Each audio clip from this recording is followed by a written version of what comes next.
अस्सलाम वालेकुम जी, क्या हाल चाल है। उम्मीद है मेरी तमाम बहनें ठीक होंगी। आज मैं जो नावल पढ़ने जा रही हूँ उसका नाम है ज़िंदगी से डरते हैं। चलो जी मैं पढ़ना स्टार्ट करती हूँ। दूर फासले पर काले काले पहाड़ों की चोटियों पर बादल जमा हो रहे थे और गरजते हुए आबादी की तरफ बढ़ रहे थे। हवा भी तेज हो गई थी। सोहा ने चिराग रोशन किया और चारपाई दीवार के पास खींच कर ले आई। इस वक्त तेवर के काफिले तेजी के साथ प्रवास करते हुए तूफान बर्फबार से बचने के लिए दामन को हिसार की जानब जा रहे थे। सोहा के घर के आसपास जो दरख्त थे इन पर भी तेवर ने शोर उद्दम मचा रखा था। नीले नीले बादलों पर कलंक का एक काफिला कहीं से उड़ता चला आ रहा था। इनका सरदार आगे आगे था और बाकी मांदा परिंदे खुली हुई मकरास की तरह दो कतारों में पीछे पीछे अड़े जा रहे थे। ऐसा मालूम होता था कि ये परदेसी भी कोई अपना पनाह का आसरा ढूंढ रहे हैं। देखते ही देखते मूसलाधार बारिश होने लगी थी। हवा दरख्तों में साए साए कर रही थी। बादल की गरज और बिजली की कड़क से दिल दहल जाता था। सोहा ने घबराकर चारपाई पर लेटे अपने दोनों बच्चों को देखा। दोनों नींद में थे और फिर सर बाहर निकालकर आसमान की तरफ देखा जो आज बरसने पर तुला हुआ था। हाय अल्लाह, बरसात जिस तेजी से हो रही है, डर है कुछ देर बाद हमारी छत पर हम पर ही ना आ जाए। सोहा ने घबराकर छत की तरफ देखा। ईंट और गारे की बनी छत जगह जगह से टपकना शुरू हो गई थी। परेशान ना हो, कुछ देर में रुक जाएगी बारिश। तो ऐसा कर इसे चारपाई पर आ जा। सुखो ने अपनी चारपाई पर जगह बनाई। इस पर तो पहले ही तुम और दोनों बच्चे लेटे हैं। अगर मैं भी आ गई तो ये टूट ना जाए। मैं यहीं बैठी हूँ। सोहा ने टूटी फूटी छंगा से चारपाई पर बैठे बैठे कहा। वो बार बार परेशानी से जहन से नजर आते आसमान को देख रही थी। शायद वो इसके देखने से बरसना बंद कर देगा।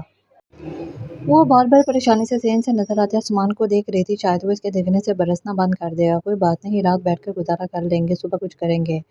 सुकून ने नरमी से कहा, तुम ऐसा करो, छुटकी को मेरे वाली चारपाई पर लौटा दो। तुम दोनों बाप बेटे इस चारपाई पर लेट जाओ। हीरा भी अब बड़ा हो रहा है, चोटें पड़ेगी तुम्हें। खा वो 2 मिनट के लिए पुरसुकून से सो जाओ। तू जागती रहे और मैं सुकून से सो जाऊं, ऐसा कैसे हो सकता है। सोहा ने शोर की मोहब्बत पर इसे नरम नज़रों से देखा। क्या चूल्हा जल सकता है। सुखू ने इससे एक मुश्किल सवाल किया। कैसे जलाऊं। दिया सलाई सेल गई और उपले भीग गए हैं, वरना कोशिश करके जला लेती। चाय की तलब हो रही थी। इतनी खौफनाक आवाज़ें आ रही हैं बादलों की। इस शोर में नींद तो क्या आएगी। डर लग रहा है कहीं बारिश और शदीद ना हो जाए। अल्लाह ना करे, ये रहमत तो हमारे लिए मुश्किलें ले आती है। खैर की दुआ मांगो छुटकी के अब्बा।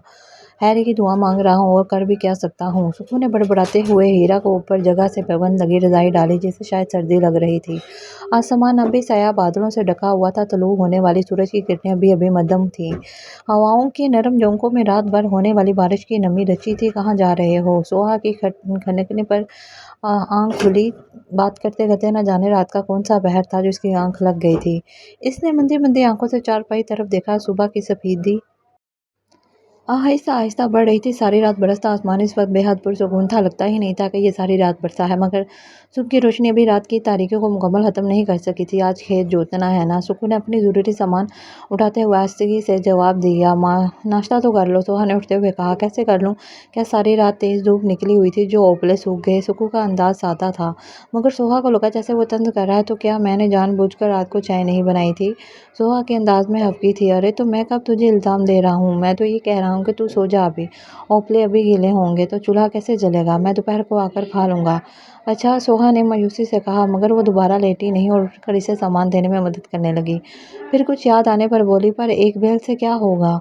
कल फैजू से इसका बेल मांगा तो था। आज तो काम चला लूँगा। कल फिर देखूँगा कि क्या करना है। पर दूसरों के बैल के सहारे तो खेती हो चुकी। सोहा ने चादर अच्छी तरह अपने गिर्द लपेटी और छत के टपकते शगाफ के नीचे रखी बाल्टी को उठाकर सहन में ले गई। मिट्टी ने जितना पानी खुद में जज़ब करना था कर लिया, बाकी वो इसके सीने पर यूं ही दड़ा था। हाय, पर क्या किया जाए। सुकू की एक आदत बहुत अच्छी थी। वो ज़्यादा बहस नहीं करता था और ना ही फजूल में बात को आगे बढ़ाता था। अब भी मुख्तसर जवाब देकर बाहर निकल गया। छोटी सी सहन और एक कमरे को समेटने में देर ही कितनी लगती है। सोहा ने सहन को साफ सुथरा किया। कमरे की बिखरी चीज़ों को समेटा। चुटकी और हीरा दोनों उठ गए थे और अब भूख भूख का शोर मचा रखा था। इसने बमुश्किल आग सुलगाई और दोनों को नाश्ता देकर सुखू के लिए रोटी पकाने लगे। इसने कनस्तर में झांक कर देखा तो थोड़ा सा ही आटा रह गया था। अगर आज काम नहीं हुआ तो क्या कल से हमें फाके करने पड़ेंगे। ये सोचकर इसे जर्जरी आ गई और वह सदके दिल से दुआ करने लगी कि सुखू आज शाम तक काम कर ले खेतों पर। मगर हर दुआ कबूल नहीं होती। कुछ ही देर में सुखू थका हारा नजर आया। सोहा जो इस वक्त अब लपाई के लिए मट्टी गूंद रही थी। धूप निकल आई और छत के सुराहों को भर दे। सुखू को देखकर हैरत से बोली, अभी तो बैल लेकर गए थे चुटकी के अब्बा, इतने सवेरे ही लौट आए, क्या करता है? 1/4 खेत पलटा था कि जिलादार आ गए, तो इनका हिस्सा तो हम दे चुके हैं। सोहा ने हैरत से कहा, हाँ, पर उन्होंने कहा कि इनका हिस्सा लाओ। सुखू ने सामान सहन के कोने में फेंकते हुए कोने में रखे मटके से पानी निकाला और चारपाई पर बैठकर घूंट घूंट पीने लगा। वो गहरी सोच में था। इनका हिस्सा? कैसा हिस्सा? दिमाग खराब हो गया है क्या उसका? दिमाग तो ठीक था उसका, बस हम जैसे गरीबों ने खराब कर दिया है। फिर अब क्या होगा? घर में तो अब फूटी कोड़ी भी नहीं है, सोहा ने तशवीश से कहा। वो हाथ धोकर इसके पास आ खड़ी हुई। यही तो मैंने भी कहा, बस उन्होंने खेत से निकाल दिया। निकाल दिया? इसके बाप का खेत है जो निकाल दिया? तो इतना गुस्सा तुम मुझ पर क्यों कर रही हो? उन्होंने निकाल दिया तो मैं क्या करता? हाथ पैर में ही जोड़ सकता था, मिन्नतें कर सकता था, वो सब कर लिया, मगर वो टेस्ट से मस ना हुआ। फिर क्या करोगे? सोहा को अंदाजा था कि सुखू ने बहुत मिन्नत समाजत की होगी सब इसकी, मगर करता हूँ कुछ। सुखू ने गिलास सोहा को वापस करते हुए आस्तीगी से कहा, क्या कहा गंगू महाजन ने? सोहा ने चुटकी और हीरा के कपड़े लगनी से उतार कर तय करते हुए चारपाई पर रख दिए और पानी का गिलास लेकर सुखू के पास चली आई, जो अंदर आकर खामोशी से चारपाई पर लेट गया था। वो कहते हैं कि जब तक पिछला रुपया नहीं दोगे हम एक पाई उधार ना देंगे। इनके कुल 30,000 देने थे और हम इन्हें सब मिला के 15 और 20 मिला के 35,000 दे चुके हैं। अभी इनका रुपया नहीं उतरा। सोहा ने तलखी से कहा, यही मैंने भी कहा, पर वो कहते हैं कि वो सब तो सूद है। अल्लाह गारत करे सूदखोर को। बड़ा बेईमान है। बेईमान ना होता तो आज लाखों का मालिक होता। तो ईमानदारी क्या इंसान को कौड़ी कौड़ी का मोहताज कर देती है? सुहा की बात ज़िम्मी थी। वो नहीं चाहती थी कि इन दोनों की बातें इसके बच्चे भी सुने और इनकी बुनियादों में कोई कमी रह जाए। आजकल के ज़माने में तो वाकई सुकू ने हस्बे मामूल मुख्तसर जवाब दिया। ताक में अभी थोड़ी देर पहले ही चंद मज़ारे मौजूद थे जो अब जा चुके थे। ज़मींदार ने 2 खिदमतगारों के सिवा सबको बाहर निकल जाने का इशारा किया। अब सिर्फ ज़मींदार और इसके दोनों खिदमतगार वहाँ मौजूद थे। इसने हाथ जोड़कर खड़े सुकू को एक नज़र देखा, फिर बोला, मैं अपने मुआज़मों के खिलाफ एक बात नहीं सुनूंगा। ज़मींदार के लहजे में रऊनत थी, आंखों में तकब्बुर और गर्दन में सरिया। मगर सरकार, हम लगान दे चुके हैं। हम ऐसे समय खेत जोतने से रोका गया तो हमारे बाल बच्चे तो भूखे मर जाएंगे। सुखू ने ज़मीन पर बैठे बैठे हाथ जोड़े। ज़मींदार इस वक्त अपने कंधों से अपने कंधे दबवा रहा था। इसके हाथों में ऐसा सरूर था कि इसकी आंखें बंद होने लगीं। सुखू की बात पर इसने आंखें खोलकर इससे घूरा, तुम्हारे बाल बच्चों की जिम्मेदारी मेरी नहीं। जिलादार का हक नहीं दोगे तो वो तुम्हें खेत में घुसने भी नहीं देगा। सरकार, मगर खेत तो हमारा है, सुखू ने दबी ज़बान में कहा। हाँ, तो हम कौन सा तुम्हारे खेतों पर कब्जा कर रहे हैं, इस पर बुलडोज़ चलवा रहे हो? हम अपना हक तो मांग रहे हैं, जो तुम लोगों के दिलों से निकलता ही नहीं। खून थकवा देते हो, तब कहीं जाके कुछ पैसे देते हो, जैसे हमारे बाप दादा पर एहसान कर रहे हो। सरकार, आपको अपने बुजुर्गों का वास्ता। सुखू ने गिड़गिड़ा कर इल्तिजा की। इसे लग रहा था ज़मींदार को गुस्सा आ गया है। अपना खेत कहने पर इसने गुस्सा ठंडा करने के लिए खुशामद की। बस मैंने कह दिया, मैं कुछ नहीं कर सकता। तुम लोग जिलादारों का परिंदों को होश नहीं रखोगे तो यही होगा। भूखे मरते हो तो मर जाओ, आखिर क्या किया जाए, हमारी भी मजबूरी है। लाल खान, मेरे सर में दर्द हो है। अंदर से तेल लेकर आकर सर की मालिश भी करी। इसने तकरीरें कर के मेरे सर में भी दर्द कर दिया है। ये इस बात का इशारा था कि वो अब सिखों की कोई बात नहीं सुनेगा, और अगर इसने ज़बरदस्ती सुनाने की कोशिश भी की तो इससे कोई बात नहीं कि वो इसे उठाकर बाहर फेंकवा दे। सुखू खामोशी से उठकर बाहर निकल आया। रात का वक्त था, हवा में खनकी थी। कल सारी रात आसमान बरसकर साफ शफाफ हो गया था। आज तारों का काफिला आसमान पर रुका हुआ था। सोहा सेन में रखी चारपाई पर लेटी सितारों को गिनती रही। चुटकी इससे चिमटी होती बेखबर सो रही थी। दूसरी चारपाई पर सुकू सारा दिन का थका हारा बेखबर सो रहा था। कल क्या होगा? एक बड़ा सा सवालिया निशान सितारों की जगह आसमान पर बना हुआ था। बाजार इसकी नज़रें आसमान पर थी, मगर जहन कल में उलझा हुआ था। घर में जो अनाज था ख़त्म हो चुका था, अब फाकू की नौबत आने वाली थी। वो सोचती रही, फिर एक फ़ैसला करके उठी। अपने साथ लगी चुटकी को आराम से लटाया और चारपाई से उतर कर दबे पाँव चलती अंदर कमरे में चली आई। कमरे में जाकर इसने संदूक में से अपने और सिक्कू के कपड़े निकाल कर चारपाई पर ढेर कर दिए। फिर अंदर हाथ डाल कर कोने में रखी इस पोटली को निकाल लिया। ये वो गहने थे जो सुक्खू ने शादी के वक्त इसके हाथों में डाले थे और जिसे इसने छुटकी के लिए संभाल कर रख दिए थे। इसके बाप की निशानी, गले का हार और कानों की वालियाँ।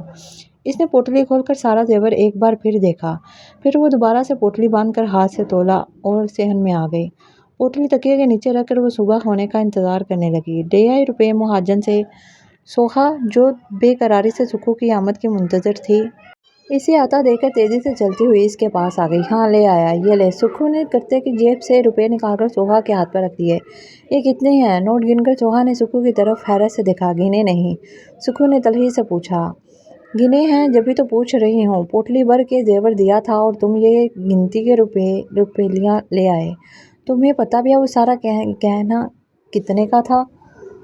सोहा का गुस्सा और दुख कम नहीं हो रहा था, इससे बोला भी नहीं जा रहा था। महाजन ने कहा, मैं तो इनके इतने ही दे सकता हूँ, वरना ले जाओ। क्या करता? ये सोच के ले लिया। खेतों पर काम करके और रुपये जमा कर लेंगे और बना लेंगे।